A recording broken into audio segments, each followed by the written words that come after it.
Welcome back to another episode of the ARC Spotlight Podcast. I am your host, Aisha Collins. Today we have a special guest, the current Mayor Pro Tem of Grand Prairie, City Councilman Junior Ezeonu. Aisha, well, thank you so much for the opportunity to the ARC Spotlight podcast. Thank you so much for having me. It's an honor to be here. On the city council in Grand Prairie, Texas. Grand Prairie is one of the biggest suburbs in North Texas, city of 210,000 people, and I'm the at-large council member, meaning that I represent the entire city. I'm currently running for state representative to represent Grand Prairie, Arlington, and Mansfield down at the state capitol. I'm running in State House District 101, which covers portions of those three cities. And I'm just excited to be here to have a conversation with you and tell your audience more about the work that I do. Awesome. So, Junior, when someone comes to you and they say, well, politics isn't for me, what do you normally tell them?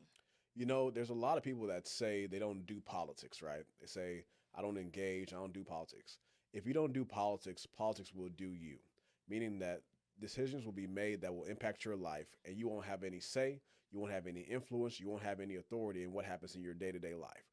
Because politics affects us on all levels, whether it's local level, city council, school board, where the city council is the one that deals with your roads, your bridges, your streets, your police, fire departments are all funded through the city council's budgets, whatever the city council approves. Your local parks and recreation centers, city council. Your school boards deal with your local public schools. So the quality of education, the quality of teachers that serve in your local school district are decided by your school board trustees, as well as your property values. A lot of people forget that the reason that some people buy certain homes in certain areas is because they have good schools.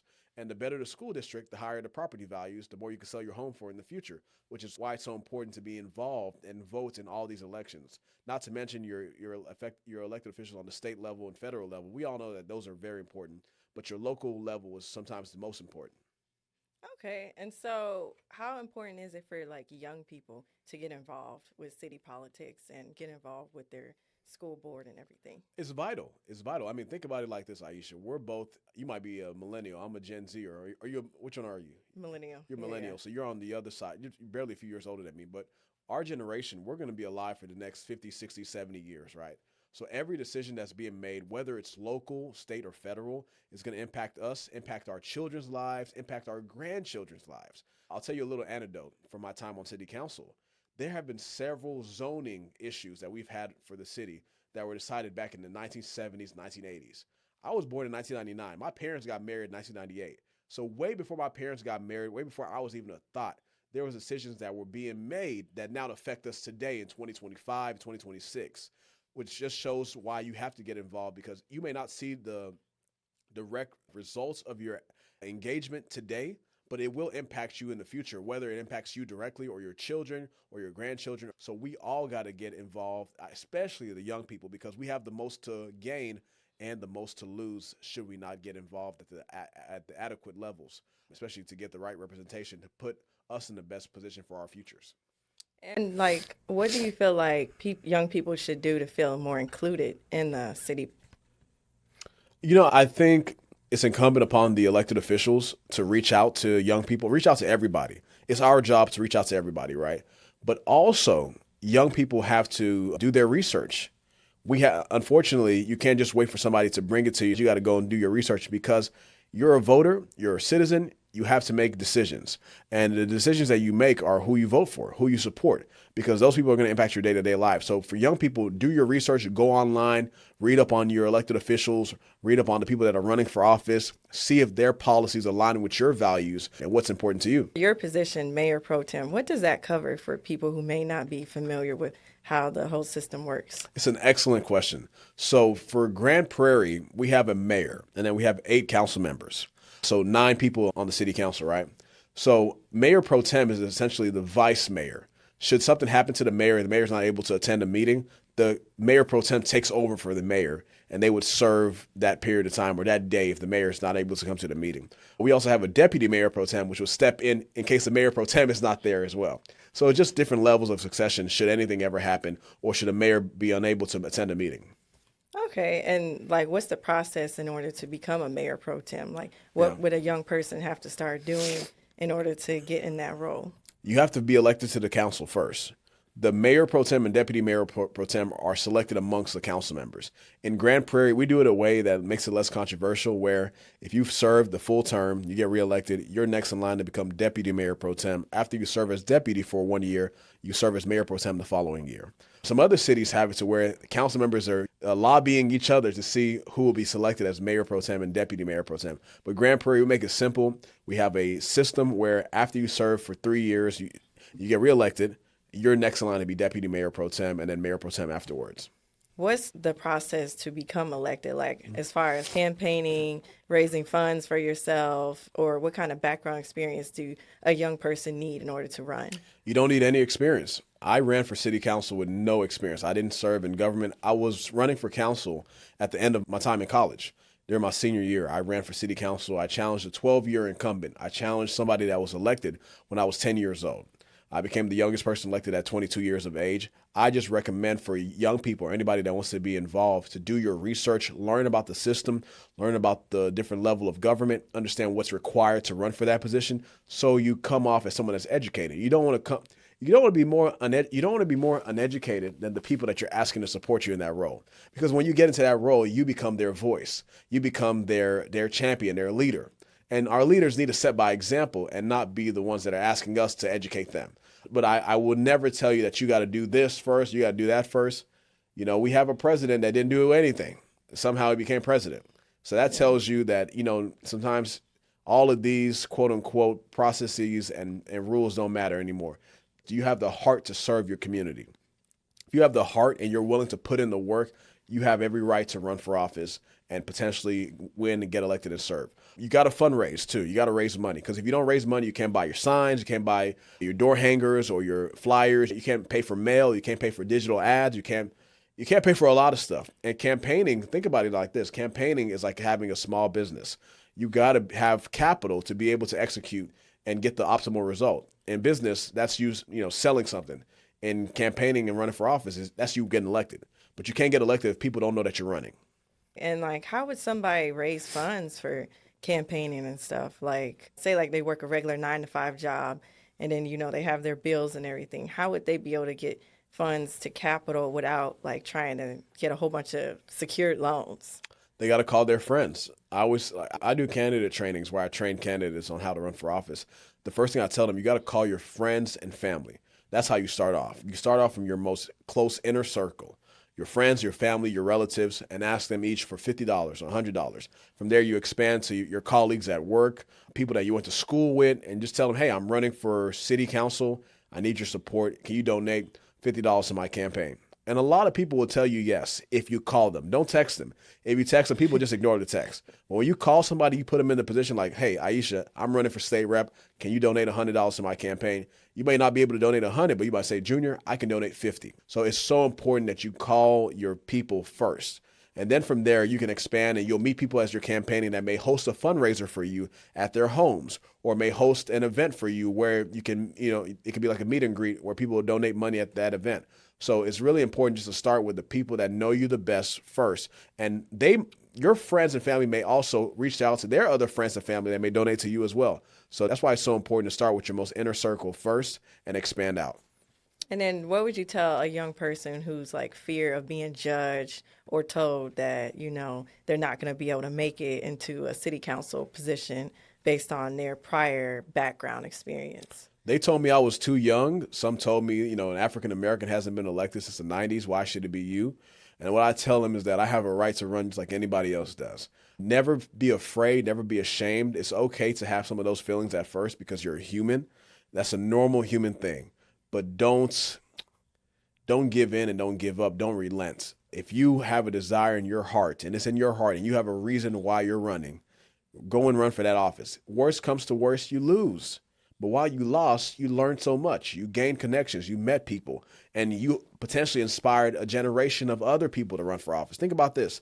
Bernie Sanders inspired me to run for office back during his 2016 presidential election. He lost. He lost in the Democratic primary, but he inspired a generation of young leaders like me, like myself, and other leaders to get involved in politics. Whether you agree with everything that Bernie Sanders runs on or not, I admired his authenticity and his love and compassion for humankind. And I think that's what we need in politics across the board, too. What are some steps someone could become a leader without really starting the running process? That way they can get their name out there.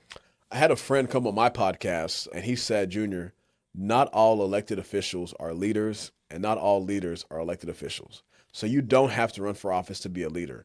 You can be a leader in your community just by making sure that you clean up the streets and clean the roads and the common areas when you're walking up and down your streets in your neighborhood. That can be part of leadership, keeping your neighborhood clean.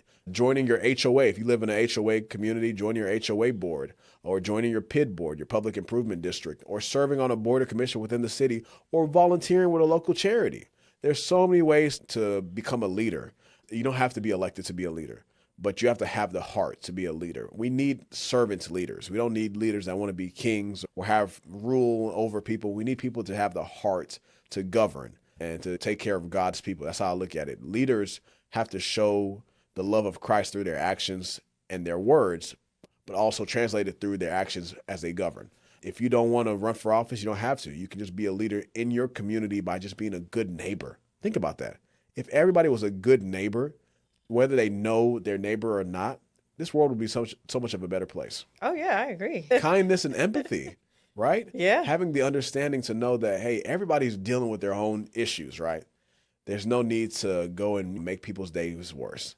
Just be kind and be empathetic because you don't know what someone is dealing with. Do you feel like young people should utilize their social medias to get more out there and get more people known to who they are? If they want to run for office, social media is another great tool to promote yourself, but it should not be the only tool. You need to use it as one of the tools in your arsenal, but you got to get out there and knock on doors, talk to people face to face, make phone calls, call voters.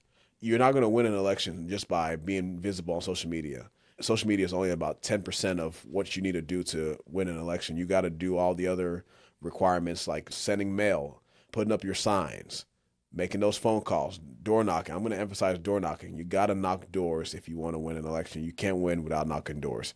It's vital, especially on the states and local level elections. You got to knock doors. I remember seeing a previous podcast that you were on where you said you did an internship in college. How was that experience like, just interning in DC and being in that kind of environment? It was a blessing. I did that during my senior year of college. Right before I came back here to run for city council, I was very blessed and fortunate to be selected to do a fellowship program through the Archer Center Fellowship Program through the UT system. And I interned with the Congressional Black Caucus Foundation. This is during COVID, so a lot of it was like remote, but we were in DC still through the fellowship program, and it was a great experience. I definitely built some of my leadership skills while living in DC for that semester, and just was able to experience the nation's capital. You know, DC is a special place, regardless of who's in the White House. And I was so fortunate and so blessed that I was selected for that fellowship program. But the way that God just makes it work, you just give all thanks and glory to God and just work hard. So it was a great experience. I think it definitely played a part into allowing me to get to where I am today and making me the man I am today. And I'm just grateful. And so, like, for applying for that internship, what do you think made your application stand out more? Because I'm guessing it was competitive since it was through college. It was definitely competitive. Just to get into the fellowship program, for me, I think what made my application stand out a little bit was my campus engagement. Like I made really good grades. I had a 3.91 GPA when I graduated from UTA. Graduated summa cum laude, but I was in the different organizations. I was a member of Black Student Association. I had served on the board for African Student Organization. I was a student government senator. I was a political science department ambassador. I'm thinking about everything I did back in college now, but like I just was active, you know, I was active. I was engaged. I loved, and UTA, I know you went to UTA for some time. Yeah. That's where we met. I just loved my time at the school, and I enjoyed being engaged. People don't know this. I didn't apply. This was not on my application, but I was throwing parties in college. Like, I had fun. I enjoyed college, but I still was responsible and got my job done. So I think on my application, they just showed that I was well-rounded. I wasn't just a student, which being a student is important, but you also have to be engaged on your campus and meet people, build relationships, because they're going to last you a lifetime. And then, like, how would somebody be able to build relationships, say, like, if they're working a full-time job and going to school full-time? How do you think they would be able to balance both of that? It's very difficult to go to school full-time and work a full-time job and, you know, still network and build relationships, but you have to find time for it somehow, whether it's on the weekends You go to some of the events on your campus or basketball games. You can always build community no matter what. I think in life, we always find a way to make excuses. Even when stuff is difficult, I get it. But someone else found a way to make it happen. You know what I mean? Like, no matter how difficult your life may be right now, someone else has had it harder and they made a way. That's very true. I mean, think about once you think about life like that, it just changes everything. You're no longer down on your luck 100%. Someone else has it 10 times harder than you and they made a way. Yeah. Yeah, that's definitely so true. That's what I try to remember, even whenever, the days are not perfect and everything doesn't go the way I want it to go. Someone else is going through hell, but they're finding a way forward. They're finding a way to make it to the next level or to just survive that day. And, when you have that in your mind, it just kind of humbles you and just reorients you and reminds you, hey, today may suck, but tomorrow will be better. As long as I do my best, I put my best foot forward.